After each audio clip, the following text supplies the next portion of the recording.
Boom. We out here. We out here. We out here. This is in honor of Black History Month, man. I'm out here, big chilling at a historical landmark in my hometown. I'm playing. All right, what's up, everybody? Ricky Brown here, owner and founder of Be Better Financial, and today I just decided to do a video for y'all while I was out checking out a historical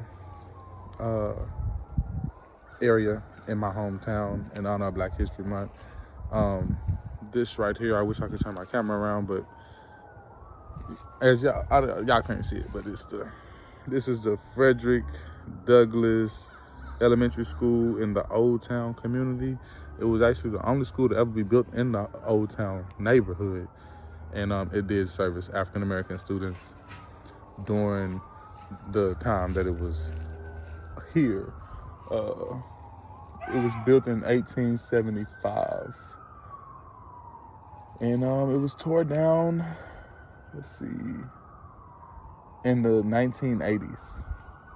So it was here for almost 100 years. So, I mean, yeah, this is where I'm at. And you know, while I was out, look at these sirens. Everything's just out here trying to mess up my little video. But I ain't gonna let it mess up my video, just like I won't let nobody mess up my day, my mood. Every day I have a good day. Nobody can ruin my day. And you know, that's just a blessing. That's the peace of the Lord. But anyway, yeah.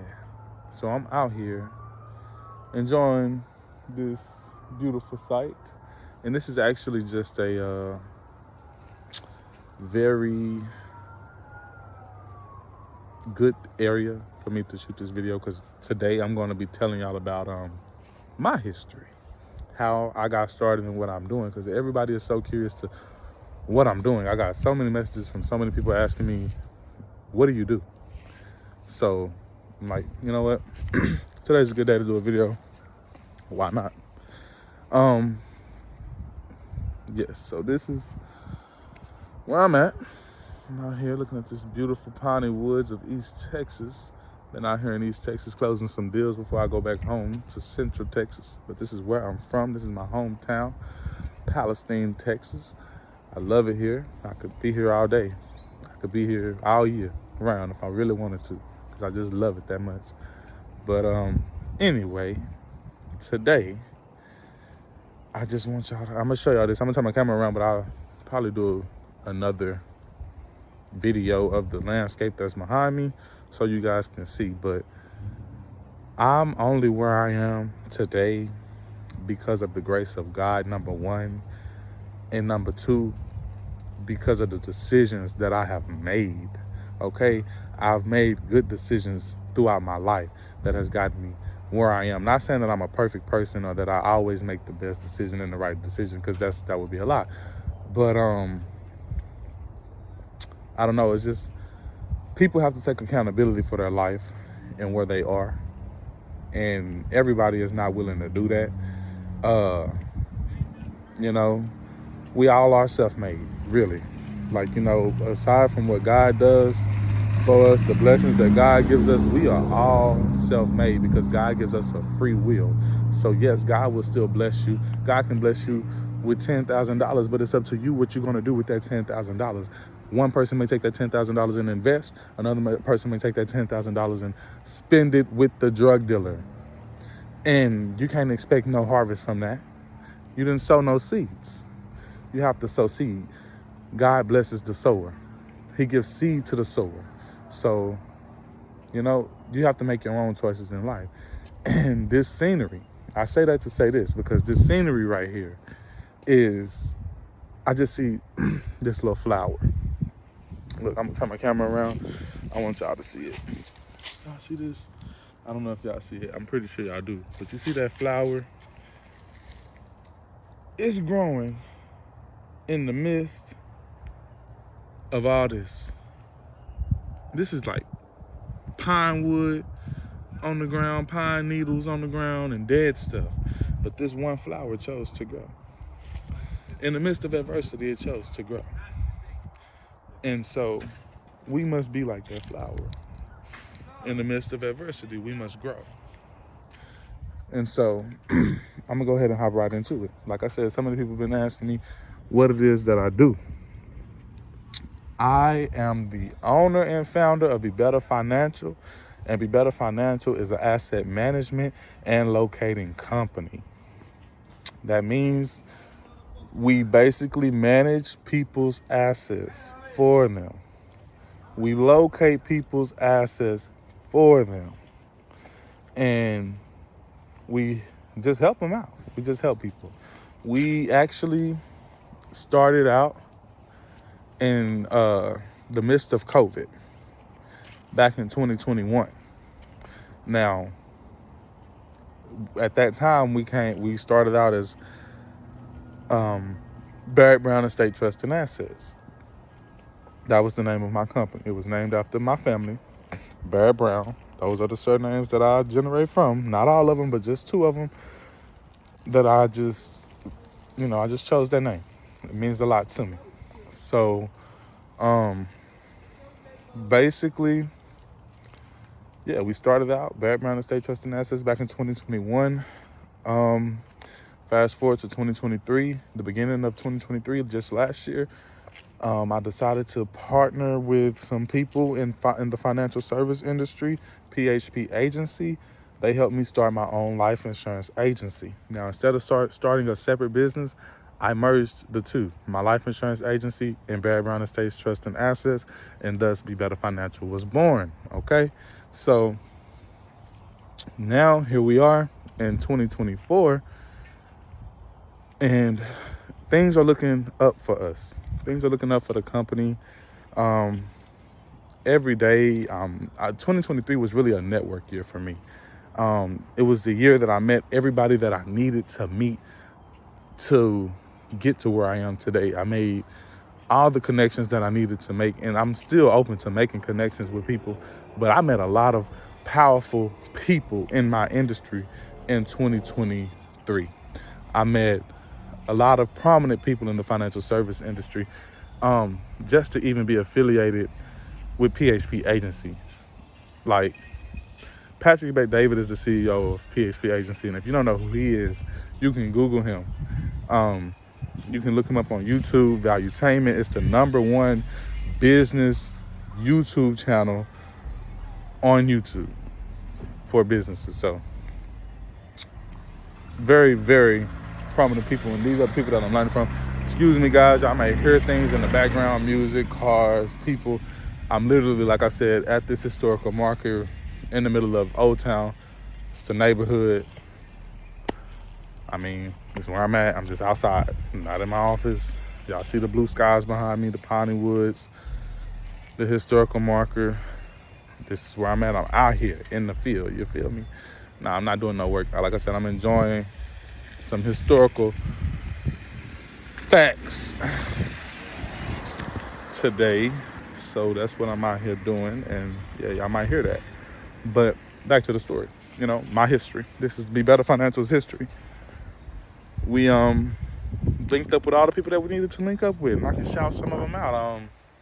Like I say, PHP Agency, Justin Johnson, he's the person that recruited me in Barton. Was that Barton Creek Mall? No, Barton Creek is in Tyler. That was at whatever the mall is in Austin. It was at the Austin Mall. It might be called Barton Creek Square. I'm not sure. I don't know. But yes, he recruited me in the mall. I was literally not looking like a professional that day. I was looking in a jumpsuit, looking like a street guy. And he came up to me, asked me, do I keep my business options open? And the rest is history. From me just saying, yes, I keep my business options open, and listening and hearing what that man had to tell me, I got educated on finances, and I was able to start my own life insurance agency, which is crazy to me, still to this day. But it happened, and that's what I do. I sell life insurance.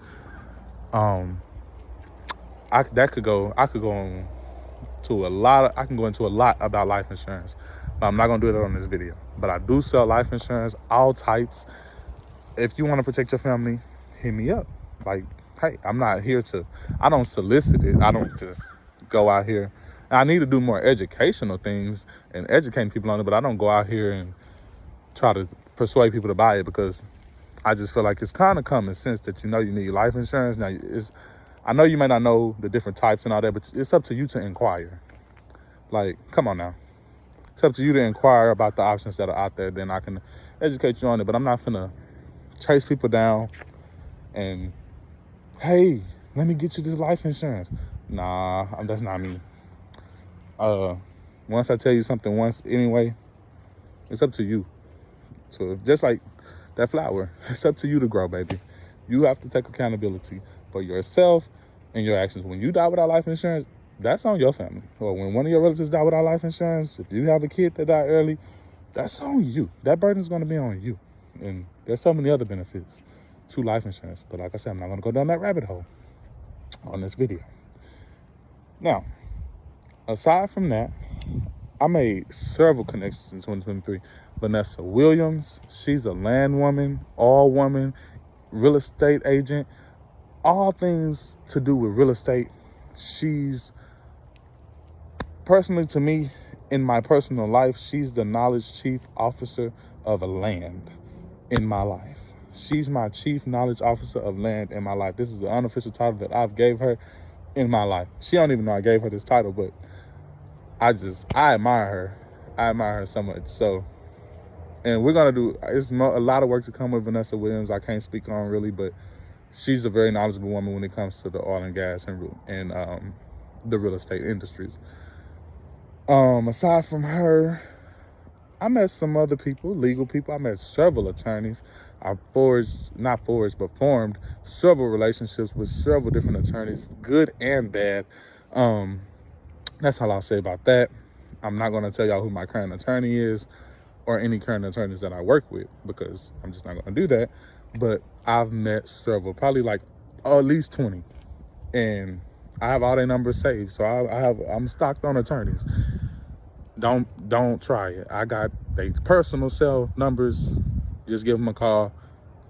And hey, if I need them, I can use them. But yeah, I made so many connections in 2023. So that's one thing that I just want people to know. When you're doing something in life, when you want to get somewhere, when you want to start something, you have to go out and you have to meet like-minded individuals, because you're never going to be able to get it done by yourself. And if you think that you are, I won't say that you're wrong, because anything is possible. And if you trust God, God can do exceedingly abundantly above all that we can ever ask or think. So I'm not going to say that you can't do something by yourself, but God will send you people.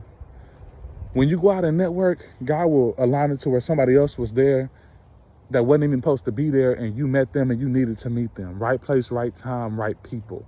So that's all I'm saying. Get out and network. Stop trying to do everything by yourself, because what your specialty is, you have to focus on that. And there's so much to come with doing business that you can't focus on all the little things in business, that you're going to need partners. You're going to need help. You're going to need employees. You're going to need something, but don't try to do it all by yourself, because that's a 9 to 5. When you're doing everything by yourself, you need to make it passive. And you do that by networking and hiring people. So, excuse me. But yeah, that's what I did. I got out and I started networking. I even went to like several networking events in the Austin area before I came to East Texas to work. So I read this book, y'all, from one of my mentors who I learned how to do my industry from. I took his training course back in 2021, and I never really did nothing with it. I found a couple leads back in 2021. I worked with them. I know I'm probably looking black in the sun, but it's just the light, and there's different areas I'm walking around. So this is me just being authentic with y'all out here. I'm not by a green screen or nothing at my desk. Nothing is scripted. No computer in front of me. This is just me and y'all. So basically, and I be talking a lot and I be forgetting a lot of stuff, y'all. Just know I am a marijuana supporter. I support marijuana legalization. Just know that. And I forget a lot of stuff. That's all I'm gonna say about that. And but even with that, I still get a lot done, and I'm on my shit. Excuse my language. I am on my stuff. I stay on top of stuff, and I get stuff done that needs to be done, okay? That's what we all have to do. No matter what you do, don't let nothing hinder you. Because if it's hindering you, you need to leave it alone. Leave it alone. And that's why I say it's not the marijuana that makes people unsuccessful. They was going to be unsuccessful anyway. It wasn't the marijuana. It's not. It's not. Now, that's all I'll say about that. Where was I?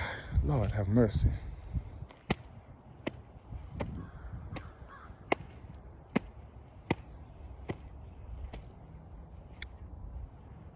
Basically, 2023, I met all the right people that really set me up to be where I am right now. And basically, I've been in East Texas currently since September or late August. And that's where I was. I read a book. See, I know, remember? I read a book by my mentor, Eric Richardson, that I purchased his course in 2021. He dropped the book in like 2022. I bought it in 2023. In like June? Because I picked the business back up in June, and I changed the name to Be Better Financial from Barry Brown Estates Trust and Assets. Shortly after that, maybe July, I read a book, The Power of Doing More by Eric Richardson. Very short book, $20. Buy it, read it. It'll change your life. It changed mine because I used to always be like, I don't want to work a 9 to 5. I don't want a job. Like, it's slavery. And it really is. But, you know, there's a time and season for everything. So sometimes you have to crawl before you walk, okay? You have to do things that may be uncomfortable that you don't want to do to get where you want to go. And when you choose to not do those things, that's your own fault because you didn't do it. And now you are where you are in life because you did not do that, what you needed to do. And that's all I'm saying. I had to get a job because I read that book. And in The Power of Doing More, it was like, you know, you could do this industry and you can go out here and start this business, but you're going to be hungry. Like, you're going to be real hungry. And if you don't get a deal, it's going to affect your life.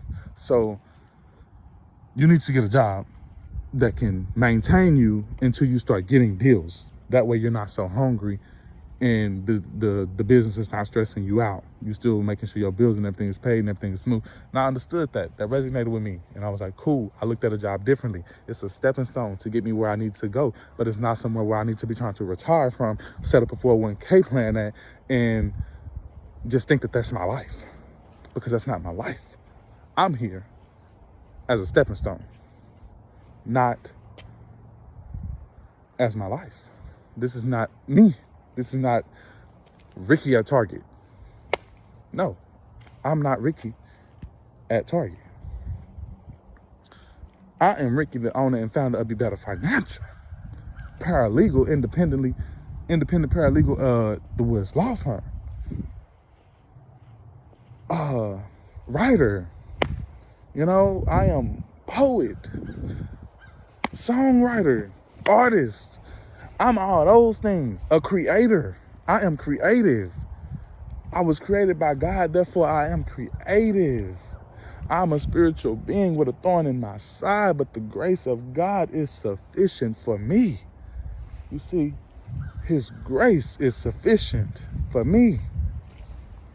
And His strength makes me strong in my weakness.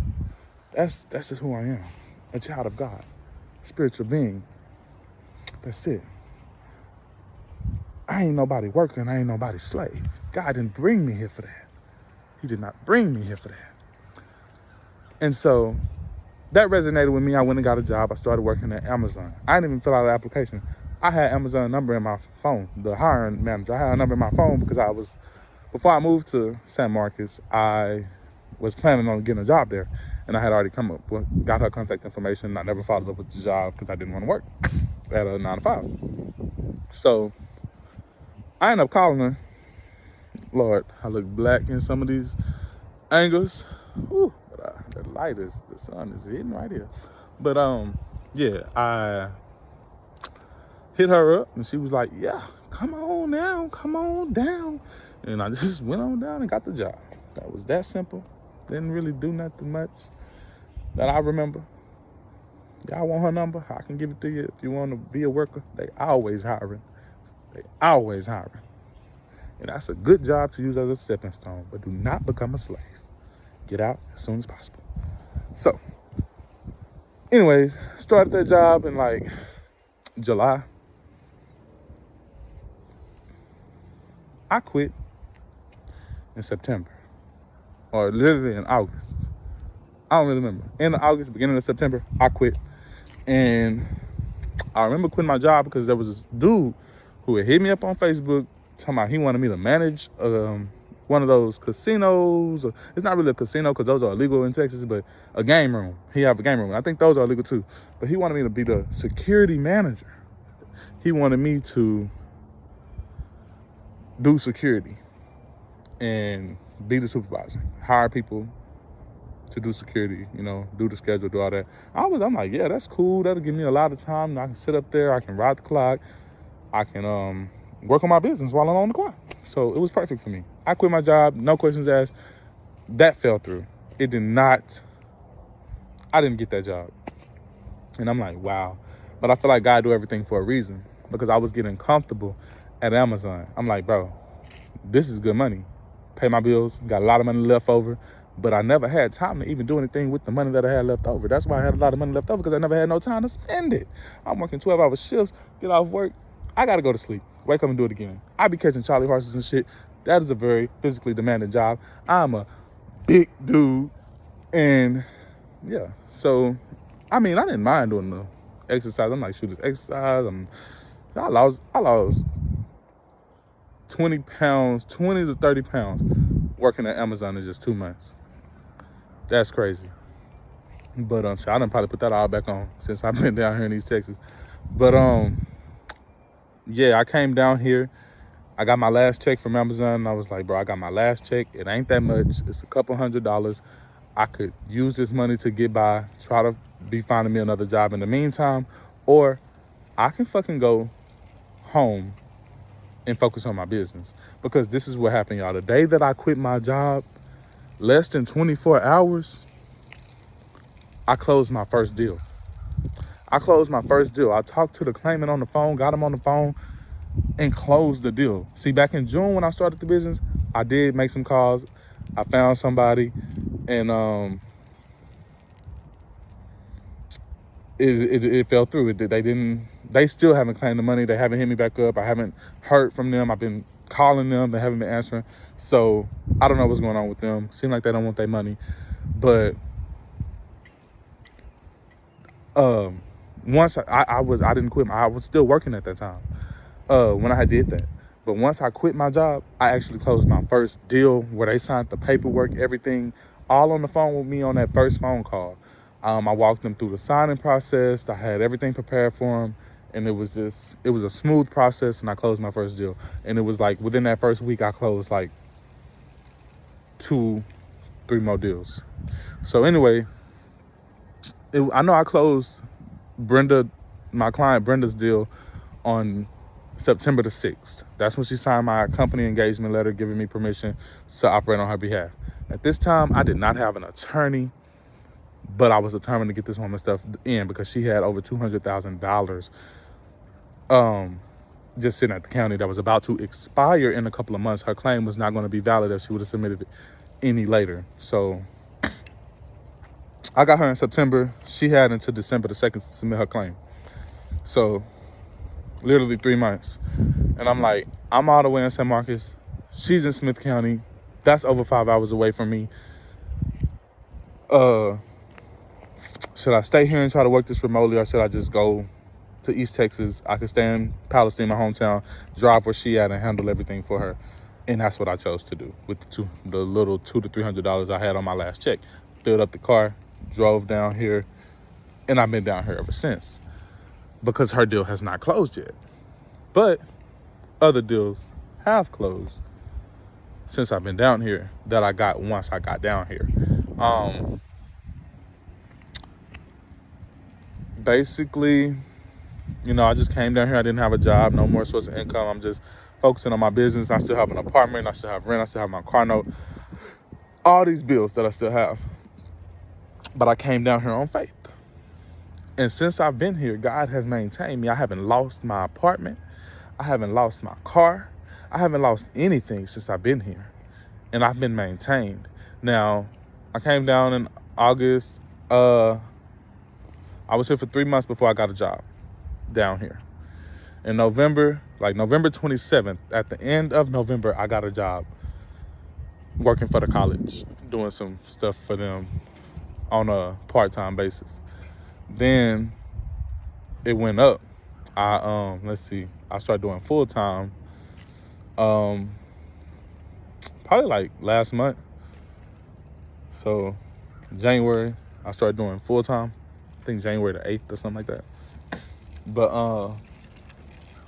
I've been running my business the whole time that I've been working. So I got that job. Now I do overnights. I also do home health. I have a patient with that. And I just got on at a funeral home. So like, I'm a very busy person. I'm gonna probably have to let something go. But yes, I just got on at a funeral home. Pretty much kind of gonna be doing it all there. I haven't officially started. Well, I mean, I don't know. But I got a lot going on currently. And I'm still working my business though. But like I said, you have to use these 9-to-5s as stepping stones to get to where you want to go, and you still have to run your business. You have to burn the midnight oil. Even if you get off work at 10, you come home, do what you need to do, and at 11, you sit down and you work on your business till 3, 4 in the morning. That's burning the midnight oil. You got to do what you got to do, because that book, The Power of Doing More, it evaluates the 24 hours that we have in a day and shows us how we can utilize all 24 hours in a day to do money-making activities. Because when you're trying to run a business and start something, you have to do money-making activities. You have to do money-making activities in your business to make money. You don't do no money-making activities, why would you expect to make money? But anyway, this video is kind of getting long. It's almost 30 minutes. And I just want to explain to y'all what it is that I actually do now that I kind of got the history out of my way. I know y'all still kind of confused on what it is exactly that I do. I do life insurance. That's simple. Aside from that, I do asset management and asset locating. Asset locating falls under asset management, and mainly the most things that I have is going to be asset locating. But when we're dealing with asset management, I am willing to manage people's assets for them, like their home, their any property that they have and stuff like that. Like just letting them know, giving them like advice on different things that they could do to just make sure that it's maintained for generations to come. And pointing them in the right direction, connecting them with attorneys that can draft things for them and do things for them, that like estate planning can make sure their estate is done right, because a lot of people just don't know what to do. They don't even know to go to an attorney. So just by me being here to tell them that, hey, you need to go sit down in front of an attorney, that helps them a lot. And by me having those attorneys' numbers in my pocket and can refer them to somebody, not just telling them they need an attorney, then expecting them to go find one, but actually providing somebody that can do it for them. Just different stuff like that. Oil and gas, managing that for heirs and stuff, getting all that stuff organized, and when people die, who are the heirs, and just figuring stuff out like that. I do a lot of genealogy, research on families, and helping them out the best way that I can. But my bread and butter would be Better Financial, aside from the life insurance, is asset locating. So there's a thing called unclaimed assets. Now in Texas, unclaimed assets for the state are maintained by the state comptroller's division, and they hold all the funds that are turned over to the state for safekeeping once an individual is no longer findable by an entity. So this could be things like life insurance beneficiaries never cashed out a life insurance policy and the insurance company don't know where to send the check for the beneficiary. They'll turn it over to the state in the beneficiary's name. They'll also, like, it's cashier's checks, payroll, oil and gas royalties. When anybody is owed money or money in a bank account and that person has not contacted the place where the money is held for over a certain amount of time and they're no longer considered findable, or they may be considered dead, that money will be turned over to the state after a certain amount of years. Now, that's on a state level. We do the business on a state level, but I actually do those searches for people at zero charge because there's so many stipulations on working those claims in Texas. I just do it for free because, hey, these people, I would not want these people keeping these people's money. The state does not need to keep anybody money. We struggle out here hard enough as citizens of America. Y'all don't need to be keeping our money at all. So I'm here to help people, period. If I can get paid or not, because God has provided for me. So with the asset locating, you have the unclaimed state funds held by the Texas State Comptroller, but you also have county funds, county registry funds. And a part of those county registry funds is what is known as excess proceeds. Excess proceeds result from the sale of a foreclosure, of a home that was foreclosed or a property that was foreclosed. If that property sells for more than what the owner was behind on or the debt that they owed, that is going to result in excess proceeds. I'll give y'all an example. Say, for instance, Timmy owned 123 Main Street and he didn't pay his taxes for 10 years. Now he owes $50,000 to the county, but the home is worth $200,000. And at the county, the home sells for $100,000. Well, when the county pays off, when they receive that check for $100,000, they're going to pay off that $50,000 that he owed in debt, and the remaining $50,000 will be deposited into the county registry, and they will sit there until the owners come forth claiming the funds.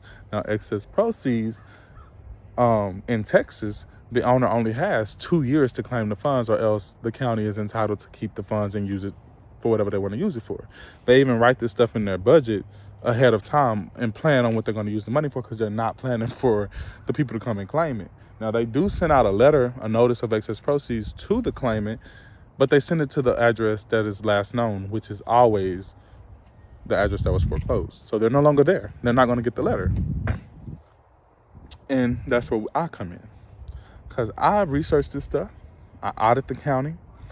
I make them give me the information because it's public record. They give it to me. If I have to pay for it, whatever I have to do, I get it. However I need to get it. And once I get it and I get these lists, I go through these lists and I find the people that are owed the funds. I see their names, I research them, and I use private investigators and my locating team at my company to locate these individuals. Once we find these individuals, all we're doing is informing them, making sure that they're the right person, letting them know that they are entitled to these funds, that they went through this event in their life, the foreclosure, and because of that, they're entitled to financial compensation. And we can connect them with an attorney to get their claims submitted. And basically, they come on board with us, and they're like, "Thank you for locating me." And they sign our engagement letter, which basically states that because we found them, they'll pay us a finder's fee or a locator's fee. And that's how we get paid. We don't get paid anything unless they get paid. So we don't charge them any out-of-pocket expenses or anything like that.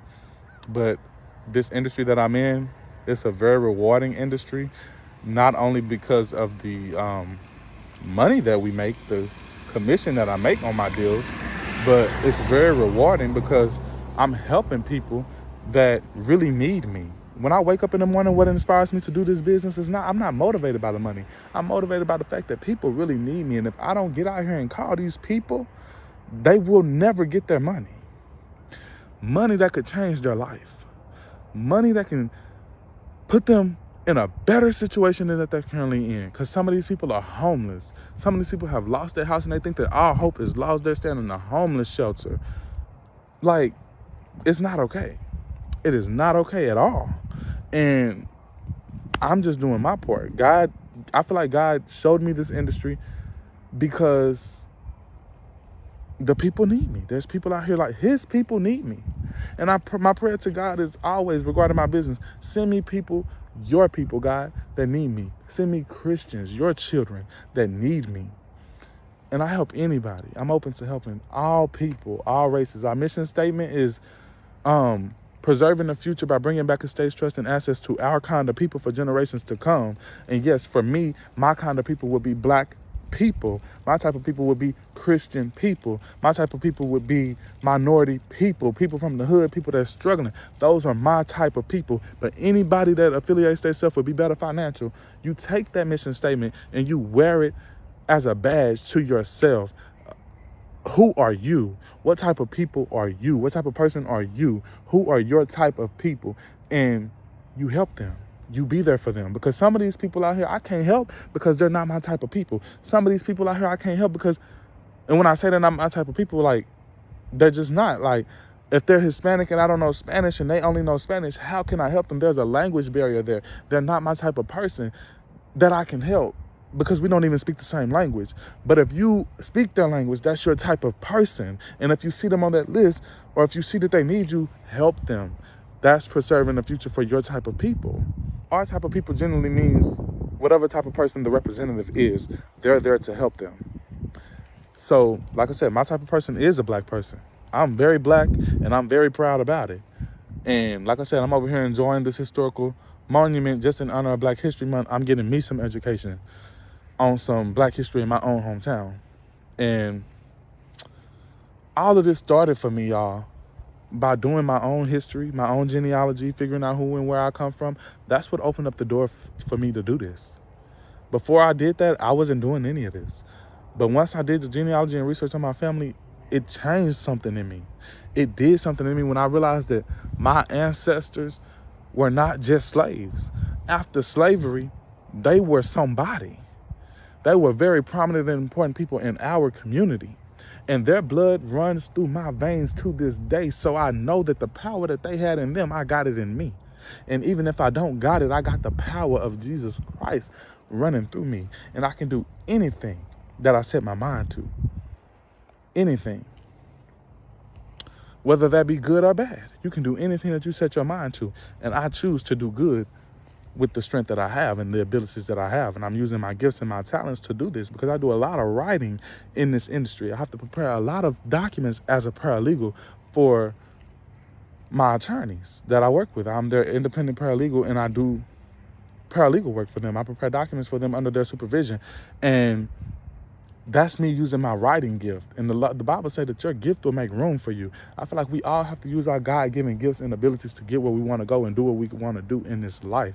And I don't want to make this video so long because I want people to watch it in its entirety and I want people to finish it.